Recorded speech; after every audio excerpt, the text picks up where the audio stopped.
en parle avec Nathalie Arthaud, porte-parole de Lutte ouvrière. Merci d'être avec nous. Frédéric Dumas, vous êtes député Liberté et Territoire des Hauts-de-Seine. Frédéric Descrozaille, vous êtes député La République En Marche du Val-de-Marne, membre de la Commission des Affaires étrangères. Bonsoir. Et le sénateur Jean... Pardon ? Affaires économiques. Affaires économiques. Pourquoi j'ai les affaires étrangères ? Je ne sais pas. C'était initialement les affaires étrangères. Je suis aux affaires étrangères, c'est peut-être... Très bien. Les fiches sont mélangées. Et le sénateur Jean-Raymond Hugonet, sénateur Les Républicains de l'Essonne. On va revenir d'abord sur cette image, vous me direz si elle vous a choqué ou pas, de cette vice-présidente de l'UNEF, syndicat étudiant, qui a une commission de l'Assemblée nationale, est apparue voilée avec un hijab. C'est une provocation évidente, bon. C'est un piège, il ne faut pas tomber dans ce panneau. Nathalie Arthaud, un piège ou pas ? Moi, je crois que ceux qui ont voulu aller au clash, c'est effectivement les députés qui ont quitté la salle, voilà, et qui ont effectivement fait monter la mayonnaise et franchement sur un terrain vraiment nauséabond, parce que je l'ai quand même entendu, Madame Lang expliquer que, faire un procès d'intention, y compris à cette jeune fille, voilà. Donc tout ça est. Elle dit, moi, ça me rendait mal à l'aise. Moi. Non, elle n'a pas dit seulement ça. Elle a aussi expliqué que cette jeune fille mettait les lois de Dieu au-dessus des lois de la République. Qu'est-ce qu'elle en sait ? Franchement. Mon point de vue personnel sur le voile, je crois qu'il est assez connu. Je ne me reconnais pas dans ces jeunes filles qui expliquent que c'est un outil d'émancipation. Pas du tout. Moi, je crois l'inverse. Je crois que ça fait partie des instruments d'oppression et de soumission de la femme. Donc, c'est très clair. Maintenant, c'est clair aussi qu'il y a la droite, il y a l'extrême droite, il y a tous ceux... D'ailleurs, je pense que Mme Lang a dû se dire « c'est la bonne occasion, je vais faire la bonne élève. On parle de séparatisme, on parle de communautarisme, etc. etc. » Vous croyez qu'elle l'a fait ? Mais bien sûr, c'est tout ça qu'il y a derrière. Et moi, je dois vous dire aussi que ça fait 2 jours que finalement on monte en mayonnaise un non-événement, alors qu'effectivement on est en train de vivre une tempête sanitaire, comme le dit Édouard Philippe, une tempête économique et une tempête sociale qui a des dizaines de milliers, je pense, de travailleurs qui voient le ciel tomber sur la tête, qui se retrouvent jetés sur le carreau. Et de quoi on discute ? Voilà. Ce qui était décidé, je maintiens que c'était pas idiot. Et de toute façon, s'il faut durcir les choses, c'est pour respecter cette stratégie. C'était d'identifier très vite les cas positifs et avec les cas contacts, d'isoler ce qui pouvait être les foyers. Non mais il faut que ces chaînes-là ne soient pas encombrées. D'où l'intervention du ministre de la Santé qui explique qu'il va y avoir des priorités. Parce qu'effectivement, on a dit aux gens que c'était avec cette stratégie de test qu'on allait pouvoir vivre avec le virus, c'est-à-dire isoler les foyers. Mais ce n'est pas une raison pour aller se faire tester tous les 4 matins. Non, mais attendez. Comme ça, c'est rassurant.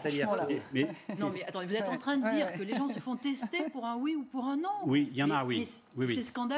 J'ai un témoignage récent de l'hôpital de Saint-Camille à Brie-sur-Marne. La réalité, c'est que c'est la pagaille. Voilà, tout simplement. C'est qu'il n'y a pas assez de bras. Parce qu'effectivement, il n'y a rien eu d'organisé, il n'y a rien eu d'anticipé. Et dans les laboratoires, alors même qu'on nous explique que c'est le cœur de la lutte, mais c'est à l'image de tout ce qui s'est passé depuis 6 mois, excusez-moi, mais depuis le début, c'est l'incurie, c'est la faillite, c'est l'improvisation depuis le début. Et moi, franchement, j'ai l'impression qu'on va revivre la même chose. Vous savez, ce soir, il y avait encore un point sur l'hôpital de la Timone à Marseille. Eh bien, figurez-vous qu'ils sont en train de chercher en urgence aujourd'hui des médecins, des infirmières et des laborantins. En urgence. Comment est-ce possible ? Parce qu'il y a un autre souci, pardonnez-moi, mais Christian Estrosi, le maire de Nice, a dit il est absolument impossible que des infirmiers ou du personnel hospitalier à l'hôpital de Nice soient Covid et continuent à travailler. Sauf qu'on ne peut pas le remplacer. Oui, mais attendez, ce ne sont pas des problèmes nouveaux. Écoutez, ça fait quand même 6 mois. Il y a eu toute cette expérience-là. Il y a eu le temps. Il y a un plan là économique qui est très très très précis, très développé. Qu'est-ce qu'il fallait faire alors ? Mais au niveau des hôpitaux, moi je suis frappée. je suis frappée par le fait que voilà, rien n'a été fait. Il n'y a pas eu les embauches, les ouvertures de lits. Alors d'ailleurs, c'est 4000 promesse de réouverture de lits, c'est que ça couvre même pas les 4800 fermetures de lits qu'il y a eu depuis les 2 premières années du mandat. Donc de toute façon, c'est déjà des engagements qui sont à minima, qui sont dérisoires, et il n'y a pas eu d'embauche. Alors qu'effectivement, les hôpitaux... de médecins, d'infirmières et de personnels soignants. Il n'y a pas eu d'embauche. Il n'y a pas eu d'embauche. Nathalie Arthaud, moi je voulais avoir votre témoignage. Vous êtes prof en Seine-Saint-Denis, je crois au lycée Le Corbusier, vous êtes prof d'économie à Aubervilliers. Vous voyez comment ça se passe avec les élèves, les mesures de distanciation? Bah oui, clairement, donc rien n'a été organisé. Bon, il y a le port du masque obligatoire, mais sinon, rien d'autre. Hein. C'est-à-dire qu'il y a à peu près 2000 élèves. Bon, bah, les sonneries, tous les élèves sortent en même temps. Les classes n'ont bien sûr pas été dédoublées, puisque de toute façon, il n'y a pas eu d'embauche particulière, il n'y a pas eu cette volonté-là.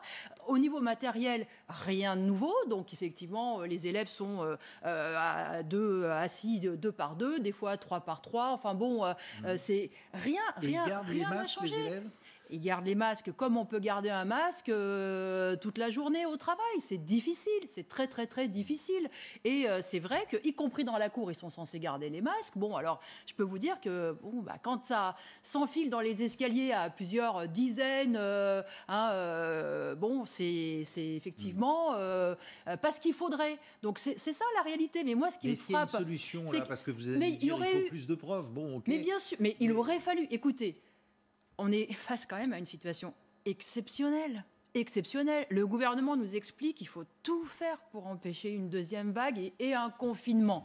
Et oui, je pense que... Mais qu'est-ce qui a été fait ? Et le médecin qu'on vient d'avoir nous dit la deuxième vague, elle est là. Hein. Voilà. Situation exceptionnelle, on aurait dû avoir des mesures exceptionnelles. On aurait dû effectivement dédoubler les classes, se donner la possibilité de travailler en petits groupes, ce qui aurait été salutaire sur le plan... De la distanciation physique et des mesures sanitaires, mais ce qui aurait été salutaire aussi d'un point de vue pédagogique, parce que je peux vous dire qu'il y a aussi les 6 mois où il n'y a pas eu de cours, il y a aussi tout ce retard qui a été pris. Quand on a un gouvernement qui nous dit qu'il fait... Ah, ça n'existe pas, mais il y a des pays où ils ont mis le paquet. Ils ont mis un certain nombre, ils ont mis plusieurs milliards sur la table. Je pense à l'Italie, je pense à l'Espagne. Ils ont mis l'open bar budgétaire pour le grand patronat, pour les entreprises du genre Bridgestone qui ensuite met sur le carreau 1000 ouvriers. Mais c'est ça la réalité. Les 100 milliards sur les 100 milliards, c'est ça l'open bar. Mais pour l'éducation nationale, on est au 21e siècle, 2021. Alors après, on va expliquer que les jeunes se lâchent. Écoutez, non, la réalité, voilà. Et vous-même, vous avez peur, vous les profs, quand vous voyez tout ce chahut, ce brouhaha D'abord, il y a des cas. Forcément, d'abord, on connaît des cas de Covid, évidemment, dans le lycée. On est une grosse structure, bien sûr. Et bien sûr qu'il y a de l'inquiétude, mais bien sûr. Mais c'est vrai pour toute la société. Et ce qui est inquiétant, c'est même pas tellement, parce que j'ai compris que c'est pas ces jeunes, forcément, de 15, 16, 17, 18 ans, mais c'est qu'ils l'emmènent dans leur famille. Évidemment. Et en Seine-Saint-Denis, effectivement, il y a eu aussi beaucoup de personnes décédées du Covid déjà dans la première vague. Donc effectivement, on a de quoi être inquiet et aussi en colère. On assiste. Quant à ce que vous disiez, Madame Arthaud, je sais bien que tout fout le camp depuis 50 ans et pas seulement depuis 6 mois, mais il ne faut pas délirer en disant que rien n'a été fait. Et je vous rappelle que ce qui a coûté 20 points de PIB en 2 mois, c'est la prise en charge des salaires. Oui. Des salaires du privé par nous tous. Parce que l'État, c'est nous. Et qu'on s'est copieusement endetté pour que les salaires, et non pas les méchants patrons, et soit dit en passant, je vous rappelle qu'il y a plein de chefs d'entreprise et plein de patrons qui sont des petites gens qui gagnent peu d'argent et qui prennent tous les risques, et que oui, on les a protégés, et j'en suis fier, collectivement, qu'on a protégé tout ce monde-là en assumant le fait que ça ne s'arrête pas et qu'on l'a mieux fait pratiquement que tous les autres pays où c'est arrivé. Voilà. Je veux juste quand même dire un mot là-dessus. Voilà. Mais je crois quand même que l'actualité montre que, là vous vous cachez derrière les petits patrons, etc., mais que cette politique-là, elle conduit aussi à arroser un grand patronat qui n'a que faire de l'emploi, qui n'a que faire de leurs salariés. C'est Bridgestone, c'est Boiron, c'est... mais la liste, elle est infinie. Tous les jours, on en apprend une nouvelle. Alors eux, ils encaissent, et en fait, ils peuvent faire ce qu'ils veulent, comme ils veulent. Et vos 100 milliards, ils atterriront toujours pareil, du même côté, du côté des profits, dans la spéculation. Ça va être ça le résultat, comme ça a toujours été.